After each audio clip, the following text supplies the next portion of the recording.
Pessoal, como é que vocês estão? Meu nome é Laura e sejam bem-vindos a mais um vídeo do canal Pode Analisar.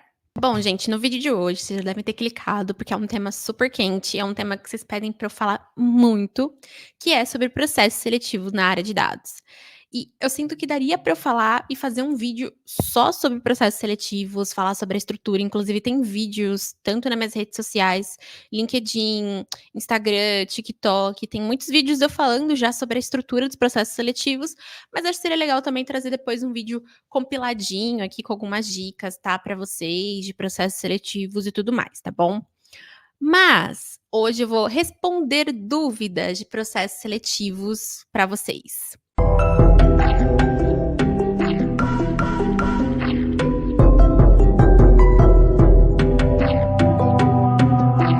Para quem me segue já nas redes sociais, sabe que eu mudei de empresa, então eu fui para uma outra empresa também na área aí de dados, então eu estou indo como cientista de dados. E aí eu abri uma caixinha de perguntas no meu Instagram, então inclusive se você não me segue, já me segue lá, @lauradatatalks. Lá eu abro sempre caixinha de perguntas para vocês terem a oportunidade de sanarem a dúvida de vocês, tá? Então eu recebo muitas mensagens na minha DM. E eu não consigo dar atenção para todo mundo, eu não consigo responder vocês. Então as caixinhas de pergunta é uma grande oportunidade para vocês terem aí contato comigo e também para vocês conseguirem sanar as dúvidas, as principais dúvidas que vocês forem ter, tá? Então sempre aproveitem as oportunidades das caixinhas de perguntas. E vocês mandaram mensagens sobre processos seletivos, né? Dúvidas sobre processos seletivos. E eu separei aqui todas as dúvidas que vocês tiveram. Inclusive, eu tô aqui com o meu celular, vou ter que abrir as perguntas, e aí eu vou responder tudo nesse vídeo, tá? Porque foram perguntas muito boas, e eu senti que vale a pena deixar aqui no YouTube registrado para que outras pessoas possam ter acesso também. Eu vou também falar um pouquinho sobre minhas experiências com processos seletivos, tá? Que eu acho que é bem importante deixar claro que eu vou falar, eu vou responder as perguntas, eu sempre respondo as dúvidas de vocês e perguntas, e não vou deixar de reforçar aqui nesse vídeo também, que eu vou estar passando com base na minha visão e com base nas minhas vivências, tá? E as minhas vivências em processos seletivos pode ser diferente de vivências de outros cientistas, tá? Então, eu vou passar aqui com base na minha opinião, com base nas minhas vivências. E as minhas vivências não representam o mundo, então, sempre que possível, procurem outros profissionais aí para vocês poderem sanar as dúvidas de vocês, tá? 2020, eu faço processos seletivos voltado para a área de dados, tá? Principalmente na área de ciência de dados. Então, eu já tenho experiência desde participante de processos seletivos, quanto até mesmo recrutador. Então, eu já entrevistei algumas pessoas para poder entrar nos times de ciência de dados que eu estava. Então, eu creio aqui que eu consigo compartilhar um pouquinho dessa vivência como recrutadora e também como participante de processos seletivos, tá? Inclusive, se vocês forem tendo dúvidas, pode deixando aqui nos comentários desse vídeo, que aí quem sabe eu faço uma parte 2, tá? Respondendo as dúvidas de vocês, parte 2. Eu participo muito de processos seletivos e eu tenho experiência em 3 grandes empresas aqui no Brasil. Primeiro IBM, Bayer e agora num segmento voltado para o setor bancário, que é o Itaú. É importante reforçar, tá, gente, que eu vou estar passando a minha visão e também respondendo dúvidas principais sobre processo seletivo para cientistas de dados.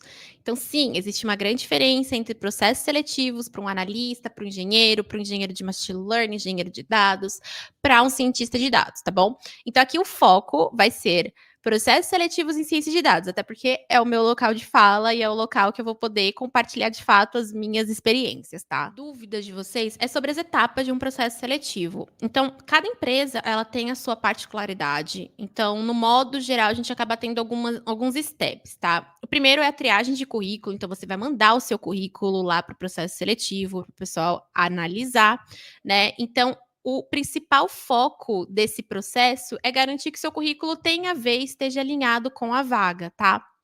Segundo passo é a entrevista de fit cultural, que é com o RH, que é onde vão ver suas ideologias, vão ver como é que você reage a processos difíceis, né, situações um pouquinho complicadas, valores e tudo mais. E já a terceira etapa é a parte de entrevista técnica, né, ou desafio. Então, basicamente, são 3 etapas aqui que são envolvidas no processo de ciência de dados, que é, reforçando, triagem de currículo, fit cultural, entrevista ou desafio técnico.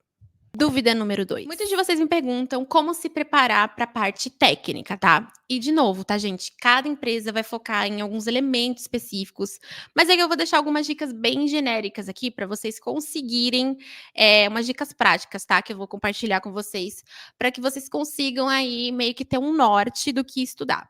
Primeiro ponto, sempre estude as ferramentas certas, ou seja, Python, SQL, bibliotecas como Panda, Scikit-learn, eles costumam ser muito populares em entrevistas, principalmente nesses desafios que exigem a parte técnica, tá bom? Então, tenta dominar aí pelo menos o básico dessas ferramentas, que vai te ajudar muito a você conseguir sanar e ter muito mais eficiência e facilidade ali em alguns pontos dos desafios, tá? Segundo tópico, conheça bem o processo de modelagem, tá? Então, as empresas querem ver como você costuma pensar. Então, explique bem o seu raciocínio. Tem um código bonitinho, tá, gente? Não deixa o código ruim quando vocês forem fazer desafio técnico. Então, desde a limpeza até a escolha do modelo e a avaliação dos resultados, comentem. Digitem lá. Então, a gente costuma usar o Jupyter Notebook. Então, sempre coloquem ali os comentários, né? Os insights que vocês forem ter ao longo de um gráfico. Então, não deixe só o gráfico, né? Não deixa só o gráfico lá. Coloque embaixo ali todos os insights que você teve. Ou então, vai fazendo todas as sequências de gráficos. E aí, no final, você coloca principais insights extraídos. Então, não deixe de documentar esse processo, tá? Desde as justificativas das métricas, até mesmo o porquê das escolhas, o porquê da sua linha de raciocínio, o porquê que você resolveu dropar, porque você resolveu imputar os dados. Então, tudo isso vai escrevendo, como se você fosse contar uma historinha, tá bom? E terceira e última dica que eu deixo para vocês é praticar. Então, sempre pratiquem. Então, existem vários sites aí que a gente pode praticar esse processo de ciência de dados, como Kaggle, HackerRank, LetCode, que são ótimos treinadores ali para vocês. Então, tanto o HackerRank quanto o LetCode, eles são um pouquinho mais focados em código, em programação. Já o Kaggle e qualquer outra base ali aberta de dados, vocês também conseguem ter acesso a essas bases, baixar e ali vocês treinarem esse processo analítico, tá? Além disso, né, não vou deixar de reforçar, procure sempre realizar pequenos projetinhos pessoais para incluir no seu portfólio, tá? Porque assim você consegue demonstrar para os recrutadores suas habilidades práticas, tá? Então, nunca deixe de lado o seu portfólio nesse processo. Para quem não sabe, eu criei aqui um e-book que te ensina a construir do zero o seu portfólio e também vai te ajudar ali para você que já tem um portfólio, vai te ajudar a refinar ele, deixar ele muito mais direcionado para o que os recrutadores querem ver. Então, esse aqui é a carinha do site, onde vocês vão poder ter um pouquinho mais de informação de todos os elementos que compõem esse e-book. Então, vão ter exercícios, tá? O e-book é um manual prático, então vão ter sempre exercícios ao longo de todos os capítulos, para vocês conseguirem aí construir e até mesmo melhorar o seu próprio portfólio. Disso, você vai ter acesso a um board no Canva, onde você vai conseguir construir do zero um projetinho pessoal. Então, se você nunca montou um projeto pessoal de dados, ali eu coloquei todas as dicas que vai até o storytelling, né? Como você consegue escrever ali os principais insights do seu projeto pessoal, que aí você já consegue reaproveitar para o seu próprio portfólio, tá? Então, ali eu deixei dicas muito boas para vocês, tá? Então, vai ter aula bônus também, que vai te ajudar aí a você conseguir colocar aonde que eu linko o meu portfólio com o meu currículo, quais ferramentas eu posso utilizar para poder publicar ali o meu portfólio. Então, tudo isso vão estar nas aulas bônus. Então, é um material muito bom, muito completo, tá? Que vai te ajudar desde o planejamento e estruturação dos principais tópicos que precisam ter no portfólio, até mesmo o desenvolvimento de um storytelling e como exibir ele no seu portfólio, beleza? Falei muito portfólio, mas é isso, tá? Porque basicamente essa é a palavra do momento aqui, tá? E aí eu criei esse e-book, esse guia estratégico para você se inteirar e entender o que você precisa colocar, tá? E para transformar tudo isso em, de fato, oportunidades reais. Pergunta número 3. O que as empresas mais valorizam, né? O que as empresas estão procurando em um cientista de dados, tá? E é importante falar que eles procuram não apenas um profissional que saiba codificar, que saiba fazer programação, mas também que saiba alguns fatores aqui. Eu separei 3 fatores essenciais para vocês, tá? O primeiro é a capacidade de resolver problemas, tá? Então, os entrevistadores, as pessoas que vão estar lá, sejam elas das áreas técnicas ou não, eles querem entender como você lida com desafios. Eles podem te dar problemas abertos, sem soluções claras, e observar como você pensa e como você estrutura, né, toda a sua abordagem, toda a sua metodologia e como que você consegue passar a sua ideia para outras pessoas. Segundo ponto que é essencial é a comunicação e storytelling. Então, a gente sabe que ciência de dados não é apenas sobre números. Então, você vai precisar ser capaz de explicar suas descobertas de forma bem clara para as equipes não técnicas, tá? Então, eles querem avaliar aqui nesse ponto como você consegue apresentar insights acionáveis, tá? E insights acionáveis, saber se comunicar dessa forma, é uma habilidade muito valiosa para um cientista de dados, tá bom?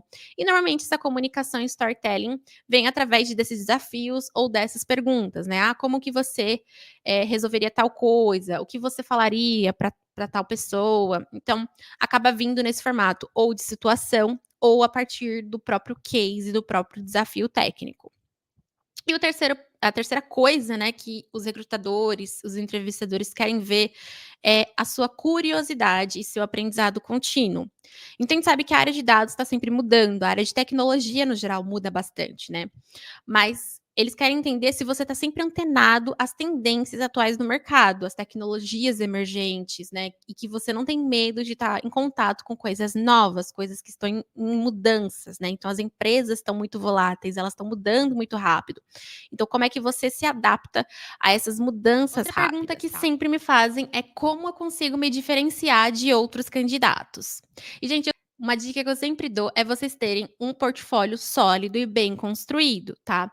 Quando você tem esse portfólio bem sólido, e também você participa de competições, você mostra que além dessa parte, dessa bagagem teórica, você também sabe o prático e que você tem essa paixão pela área, isso mostra já que você é um potencial ali, né? Que você consegue tanto se desenvolver, você está atrás desse aprendizado contínuo, dessa curiosidade, mas que você também sabe colocar em prática tudo que você aprendeu. E a partir de um problema você consegue resolver.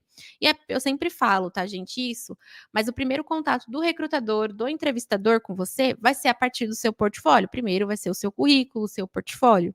Então você precisa ter tudo bem construído, tudo bem sólido. Porque se seu portfólio tá uma bagunça, não tá legal as coisas ali, a pessoa já vai ficar com o pé atrás ou até mesmo vai descartar o seu currículo, tá? Porque tá uma bagunça, porque nada tá claro e que você não demonstrou essas habilidades técnicas, tá bom? A pergunta que sempre me fazem é como lidar com a ansiedade antes das entrevistas. E, gente, isso é super normal e já vou te adiantar que isso nunca melhora, tá bom? Então, você tem que aprender a lidar com isso, tá? Então, minha dica sempre é se prepare o máximo possível. Pratique entrevistas técnicas e de fit cultural. E tentem encarar cada entrevista como uma oportunidade de aprendizado, tá? E nunca como um teste final. Então, sempre tentem aí se desenvolver e pegando os feedbacks sempre que possível, pede esse retorno para o pessoal que vai estar te entrevistando, porque vai ser importante até mesmo para você melhorar e para você ir evoluindo cada vez mais. E também não esqueçam de participar de iniciativas de comunidades, tá? Tem muitas comunidades da área de dados que elas fazem alguns eventos onde eles simulam algumas entrevistas, né? Alguns processos seletivos. Então é bem legal para você ganhar experiência também ali. Tá, a última dúvida é como funciona a entrevista com a equipe técnica, né? Tem que resolver um problema? Tem prova? E eu já vou responder, gente, que depende muito da empresa, tá? Tem empresas que não existe entrevista técnica, que é apenas o case, e aí você entrega para a empresa avalia. Ou até mesmo tem empresas que você entrega o case e aí eles pedem para você apresentar, seja apresentar no seu código mesmo, mostrar, e aí você vai debatendo junto com eles, ou eles pedem no modo apresentação, que você monte ali uma PPT e que você apresente para eles os principais resultados, insights, e depois eles vão fazendo perguntas, tá? Mas tem empresas que vão diretamente para a entrevista técnica, que é totalmente perguntas de ciência de dados. E aí, como funcionam, né, essas entrevistas? Então, normalmente, eles podem ou perguntar e diretamente ao ponto, né, falar assim, olha, o que é um K-means? Como que funciona um K-means? Então, normalmente está muito atrelado a como você explica, né, uma coisa muito técnica, então eles querem avaliar como você explicaria, né, uma coisa a sua didática basicamente, né, eles querem avaliar a sua didática, como que você vai explicar uma coisa muito técnica para as pessoas. Eles entram um pouquinho em perguntas sobre algoritmos de machine learning, sobre a estrutura e pipeline de um projetinho de dados. Então, muitas vezes eles vão te dar um problema e falar como você resolveria isso no mundo de dados. E aí você vai explicando todo o seu processo, toda a sua linha de raciocínio. E aí eles vão colocando ali todos os pontos, tá bom? Mas lembrando que isso depende muito da pessoa que vai estar te entrevistando, do que a empresa almeja, do que ela dá um peso maior. Pode ter empresas que dão um peso muito maior na parte técnica e pode ter outras empresas que dão um peso muito maior na forma como você constrói a pipeline do seu projeto ou como você explica o seu projeto, tá bom? Então, varia muito, tá? Mas, basicamente, eles acabam sempre entrando ali em questões mais técnicas, tá bom? Questões, de novo, tá? Entra nesse universo de projetinho de dados, pré-processamento, machine learning, né, algoritmos de machine learning. Tem algumas empresas que entram nessa questão de IA generativas e LLMs, mas vai depender muito do contexto e do escopo ali, do cargo que as pessoas estão almejando. Ou seja, sempre leiam, tá bom? O escopo ali do cargo que você se aplicou, tá? Porque você está lá pedindo, a gente quer que trabalhe com LLM. Então, muito provavelmente, as perguntas também vão estar envolvidas com LLM, tá bom? Como é que você pré-processa os dados, né? Transformações, limpezas, como você lida com outliers, questão de sensibilidade de alguns modelos, padronização. Então, acabam entrando essas questões. Depois eu posso fazer um vídeo só sobre isso, sobre tópicos ali que acabam caindo dentro das entrevistas técnicas, tá? Mas de uma forma bem resumida, vai depender muito do que a empresa almeja, tá? Então, a entrevista técnica ela pode ter diversos formatos, e eu já expliquei aqui alguns formatos mais típicos, aí, os mais clássicos que acontecem sempre aí no mundo dos processos seletivos de ciência de dados. Então foi isso, gente. Ufa, foi muita pergunta. Essas foram as principais dúvidas que eu sempre acabo recebendo sobre processos seletivos em ciência de dados. Eu espero que isso tenha ajudado vocês, que esse vídeo tenha chegado aí na maior quantidade de pessoas que estão buscando aí esse direcionamento. E se você gostou, não esqueçam de deixar aqui o like, de se inscrever no canal Pode Analisar e compartilhar com seus amigos, tá bom? E é claro que se vocês tiverem dúvidas, comentem aqui embaixo, tá? Que eu posso fazer aí uma parte 2 de dúvidas de processos seletivos de ciência de dados, tá bom? Então é isso. Um beijo e até a próxima. Tchau!